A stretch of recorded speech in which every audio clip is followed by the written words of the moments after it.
বসেছিলাম আর আমি আমার ইতিহাস পরীক্ষার প্রস্তুতি নিচ্ছিলাম। তখন ভাবলাম ফোনটা একটু বের করি আর ভিডিও রেকর্ড করি, যেটা ভবিষ্যতে আমি পাবলিক করব। এটা জানতে আমার ভবিষ্যৎ জীবন কেমন হবে, আমার চ্যানেল কেমন হবে। আর 10টা বছর অপেক্ষা করার পরে হাই মি ইন 10 ইয়ার্স অবশেষে পাবলিক হচ্ছে। আর আমি ওই ভিডিওটারই রিয়াকশন দেব যেটা এখন তোমরা দেখতে চলেছো।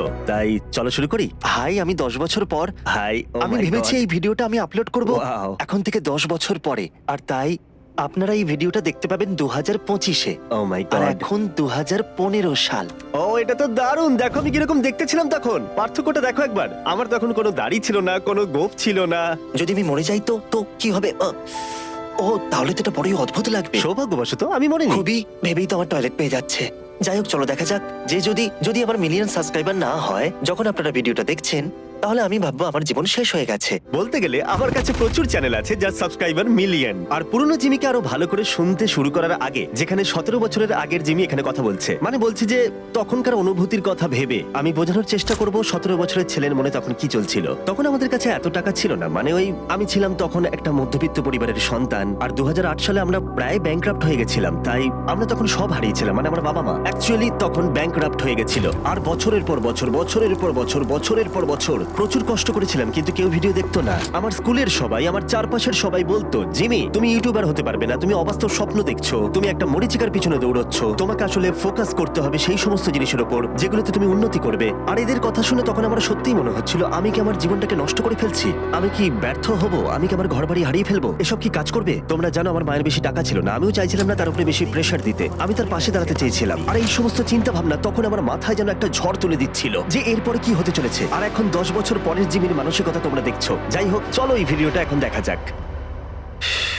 কিন্তু যখন আপনারা দেখবেন আমার হাই স্কুল শেষ হয়ে যাবে, আমি হাই স্কুল পাশ করেছি, কলেজ শুরু হবে। টেকনিক্যালি আমি কলেজে গেছিলাম কিন্তু 2 সপ্তাহের জন্য, তারপর বোর লাগছিল খুব, আমি আর যাইনি। ওটা একটা কমিউনিটি কলেজ ছিল, নর্মাল কলেজে অ্যাফোর্ড করতে পারিনি। আর ইউটিউবটাকে একটা জবের মতো করব আশা করছি। হয়তো আমি শুধু ভাবছি তখনকার জিমি শুধু এটাই ভাবতো যে ইউটিউব তার কাছে একটা শুধু জব হয়ে উঠুক। আর এখন আমি অনেক পরিবারের পাশে দাঁড়াতে পারি, আমার প্রচুর ফুল টাইম এমপ্লয়ি আছে, আমাদের মেন চ্যানেলের ভিডিওর দ্বারা আমরা প্রচুর মানুষের সাহায্য করতে পারি। এটা শুনলে এখন হাসি পাবে যে 10 বছর আগে আমি, যেটা হয়তো খুব বেশি সময় নয়, আমি তখন শুধুমাত্র নিজের ভবিষ্যতের কথাই ভাবতাম। হ্যাঁ, এখন অবধি ইউটিউব আমার ভালোই লাগছে, আশা করি ভবিষ্যতেও আমার ভালোই লাগবে। আমার মনে হয় না আমি কোনোদিন ইউটিউব ছাড়তে পারবো। বলতে গেলে ইউটিউব এখন আমার শিরায় শিরায় মিশে গেছে। আমি কন্টেন্ট বানাতে ভালোবাসি, আমি গল্প বলতে ভালোবাসি, মানুষের হাসি দেখতে ভালো লাগে, ওদের খুশি দেখে আনন্দ পাই, কারোর জীবন বদলাতে পারলে ভালো লাগে, এগুলো আমার ভালোবাসা। আমি জানি না যদি অনেক সাবস্ক্রাইবার হয়ে যায় তাহলে তো দারুণ ব্যাপার হবে। আমি কথা দিচ্ছি যদি কেউ অতীতে ফিরে যায় আর এই 17 বছরের জিমিকে গিয়ে বলে যে আমার এখন 440 মিলিয়ন সাবস্ক্রাইবার, ও বিশ্বাস করবে না, ও হয়তো হেসেই উড়িয়ে দেবে, তাই না? কারণ তখন আমি ভাবতাম পৃথিবীর সব থেকে বড় ইউটিউব চ্যানেলের সাবস্ক্রাইবার 10 মিলিয়ন হবে। আমার স্পষ্ট মনে আছে স্মশের তখন সাবস্ক্রাইবার 10 মিলিয়ন হয়েছিল, যেটা আমার কাছে তখন কল্পনার বাইরে ছিল। যেন এটা তো একটা বিশাল সংখ্যা। আমার মনে আছে পিউডিপাই যখন 10 মিলিয়নে পৌঁছালো, আমার সবকিছুই মনে আছে, ওটাই যেন সব থেকে বড় লক্ষ্য ছিল। মানে ওদের 10 মিলিয়ন হয়ে গেছে, ওরা গেমটা জিতে গেছে, এর থেকে বড় আর কি হতে পারে। আর এখন গোটা বিশ্ব জুড়ে প্রচুর ক্রিয়েটর আছে যাদের সাবস্ক্রাইবার এখন 10 মিলিয়ন। মানে এটা ভাবতে অবাক লাগে যে এই প্ল্যাটফর্ম গত কয়েক বছরে কতটা প্রভাব ফেলেছে। এখন যখন আমি এই ভিডিওটা রেকর্ড করছি আমার 8,000 সাবস্ক্রাইবার আর 1.8 মিলিয়ন ভিউজ আছে। Wow, শুধু একবার দেখো। আর পুরনো চ্যানেলের লোগোটাও দেখো। আমি ওই টাইগারটাকে মিস করছি, একটাই সমস্যা, এটা আমার হাই স্কুল ম্যাসকটের মতো দেখতে। সত্যি বলতে এই কারণেই আমাকে লোগোটাকে চেঞ্জ করতে হয়েছে। আর তখন আমার চ্যানেলের সর্বমোট ভিউ ছিল মাত্র 18,30,631টা। শুনলে হয়তো মজা লাগবে যে এখন আপলোড করার পরে আমার মেন চ্যানেলের ভিডিওতে এটা 6 মিনিটে কমপ্লিট হয়ে যায়। আর সম্ভবত এটা না বললেও হয়, কিন্তু আমি লুকাতে চাই না, আমার জীবনে এখন স্বপ্ন আর বাস্তব দুটো এক হয়ে গেছে। আর এই সব কিছুই শুধুমাত্র তোমাদের জন্য হয়েছে, তাই আমি সত্যি অনেকটা কৃতজ্ঞ। ওই 17 বছরের ছেলেটা যদি এখন তোমাদের সাথে কথা বলতে পারতো, যারা প্রতিনিয়ত আমার ভিডিও দেখে, যারা আজকের আমিকে তৈরি করে দিয়েছে, ও হয়তো সত্যি আনন্দে কেঁদে ফেলতো আর চিরকৃতজ্ঞ থাকতো। আর অবশ্যই ওই 17 বছরের ছেলেটা তো আমি।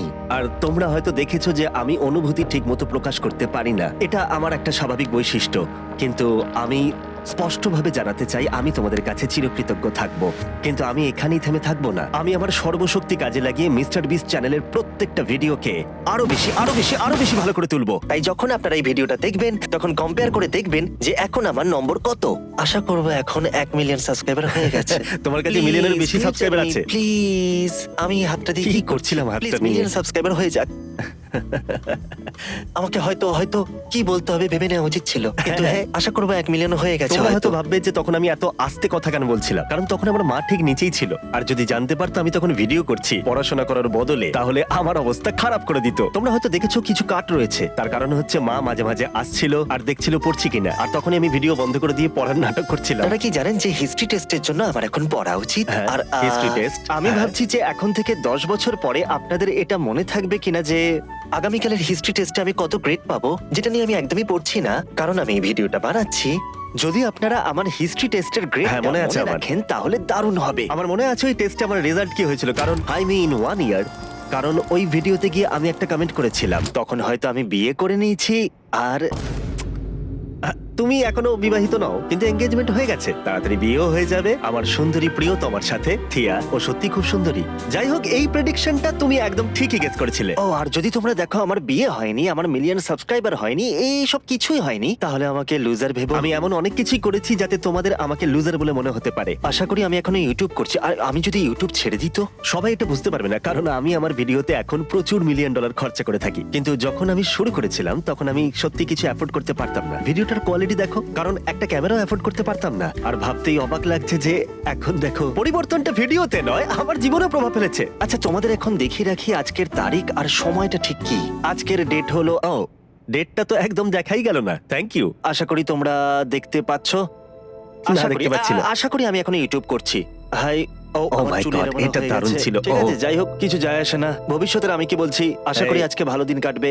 হ্যাঁ, তাই- খুব ভালো দিন কেটেছে। হ্যাঁ, আশা করি এটা মিলিয়ন হয়ে যাবে যখন এটা আপলোড হবে। তোমার তার থেকেও বেশি সাবস্ক্রাইবার আছে, তুমি লক্ষ্যে পৌঁছে গেছো।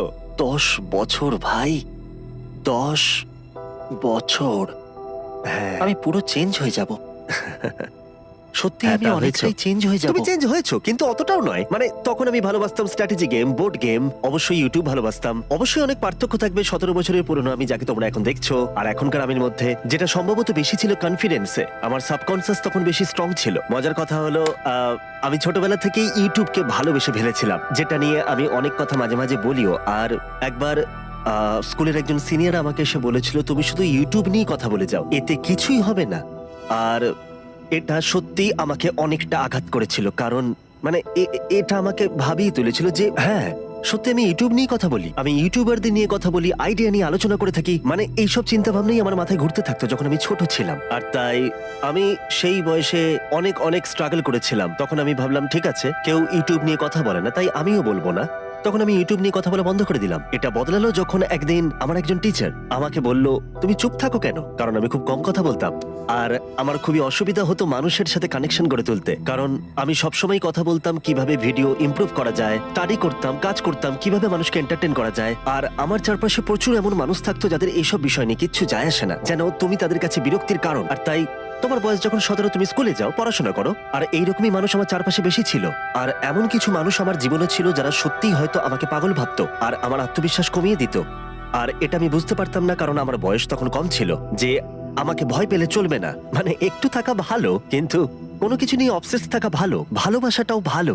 আর তাই আমি যখন স্কুল থেকে বেরোলাম তখন আমি এমন মানুষদের সাথে মিশতাম যারা কন্টেন্ট ভালোবাসতো, গল্প বলতে ভালোবাসতো, ইউটিউবার হতে চাইতো। আর তখনই সবকিছু বদলে গেল। কন্টেন্ট ক্রিয়েশন অনেক মানুষের কাছে ভালো নাই লাগতে পারে, কিন্তু ওরা তোমাকে হেও করে আর অদ্ভুতভাবে অনেক রকম নাম দেয়। কিন্তু তাতে কি, তোমাদের ওদের কথা শোনার দরকার নেই। আর এইভাবেই আমার জীবন বদলেছে। লোকের কথা শুনে আমি কোনোদিন নিজেকে বদলাইনি। ও ভাই, কি যে হবে। যাই হোক, তোমরা কি জানো আমি কি লক্ষ্য করলাম? ওই জলের জারটাকে যে কোনো কারণেই হোক আমার দারুণ লাগতো জল খেতে, তাই 1 গ্যালন জল আমি সব জায়গায় নিয়ে যেতাম। আর গোটা দিন জুড়ে আমি প্রায় 1 গ্যালন জলও খেয়ে নিতাম। তোমরা হয়তো এটা জানো না, আমার শরীরে ক্রোনস ডিজিজ আছে, যেটা মাঝে মাঝে আমাকে অসুবিধার মধ্যে ফেলে, অনেকটা ক্লান্ত করে দেয়। তোমরা হয়তো মাঝে মাঝে দেখো আমাকে ভিডিওতে, আমার এনার্জি কমে যায়। মাঝে মাঝে কেউ কেউ আমাকে বলে তোমার উদ্যম কম লাগছে। এইগুলো যখন হয় তখন সাধারণত আমার ক্রোনস আমাকে অ্যাটাক করে।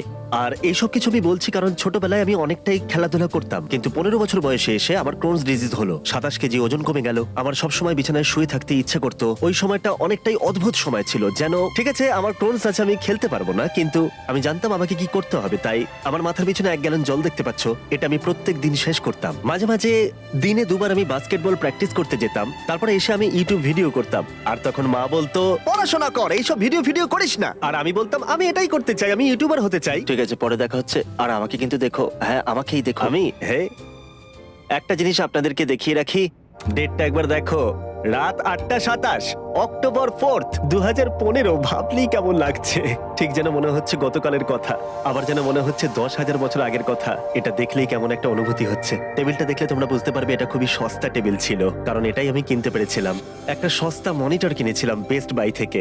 মাথায় অনেক স্মৃতি ভেসে আসছে। আজকের ডেট হচ্ছে অক্টোবরের 4 সত্যি তারিখ। কত স্মৃতি। তাই, হ্যাঁ, যেমনটা আমি বললাম, আজকে অক্টোবরের 4 তারিখ। ও, একটা অদ্ভুত এন্ডিং, খুব ভালো, ঠিক আছে। তখন আমি জানতাম না কি করে একটা ভিডিও শেষ করতে হয়। যাই হোক, একটা কথা বলার ছিল, একটা সত্যি কথা বলছি। ইউটিউবার হওয়ার পর থেকে অনেকটা সময় জুড়ে আমি নিজেই মাঝে মাঝে আমার অতীত জীবনের কথাটা ভুলে যেতাম। আমি সত্যিই ভুলে যেতাম যখন আমার বয়স ছিল 11, 12, 13, 14, 15 বছর, 16 বছর। বছরের পর বছর ধরে আমি প্রচুর ভিডিও বানিয়েছি, চ্যানেলের জন্য প্রচুর ঘন্টা কাজ করেছি, তাও কেউ ভিডিও দেখতো না, আমরা কিছু অ্যাফোর্ড করতে পারতাম না। আর এটা একটা লড়াই ছিল, সত্যি এটা একটা বড় লড়াই ছিল।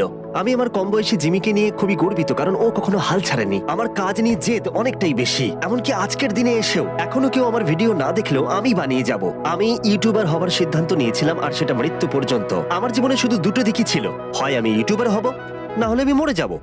ব্যাস এটাই। আমি সত্যি কঠিন পরিশ্রম করেছিলাম চ্যানেলটাকে আজকের অবস্থায় নিয়ে আসতে। আমি সত্যি কথা বলবো, সৌভাগ্য আমার পাশে ছিল। আর সব থেকে সৌভাগ্যের জিনিস যেটা আমি পেয়েছি সেটা হলো আমি অনেকটাই কম বয়সে এসে জীবনের লক্ষ্য খুঁজে পেয়েছিলাম। এটাই আমার জীবনের ঘটে যাওয়া সব থেকে সৌভাগ্যের জিনিস ছিল। সত্যি আমি লাকি। সেই জন্য আমি তোমাদের বলে রাখি যে এটা সত্যি কথা, স্বপ্ন পূরণের জন্য অনুকূল পরিস্থিতি সবার হাতে সমানভাবে থাকে না। তোমাকে হয়তো ফ্যামিলির জন্য উপার্জন করতে হয়, নিজেকে ঠিক রাখতে হয়, কিন্তু এই সমস্ত কাজের বাইরে যদি তোমার হাতে কোনো সময় থেকে থাকে, তাহলে নিজের ভালোবাসার কাজকেও সময় দাও। কারণ যখন তুমি ভালোবেসে কাজ করবে, সেটা তোমাকে সফলতা দেবেই। এটা দারুণ। তাই আমি জীবনের কাছে কৃতজ্ঞ। আমি তোমাদের কাছেও কৃতজ্ঞ, কারণ তোমরা আমাকে এই জায়গায় এনেছো। আমি আমার কাজকে অনেকটাই ভালোবাসি, ভালোবাসি, ভালোবাসি, সত্যি খুব ভালোবাসি। আর তাই thank you, thank you, thank you, thank you, thank you guys. আশা করবো ভালো লেগেছে। এরকম রিয়াক্ট ভিডিও আর চাও কিনা জানিও।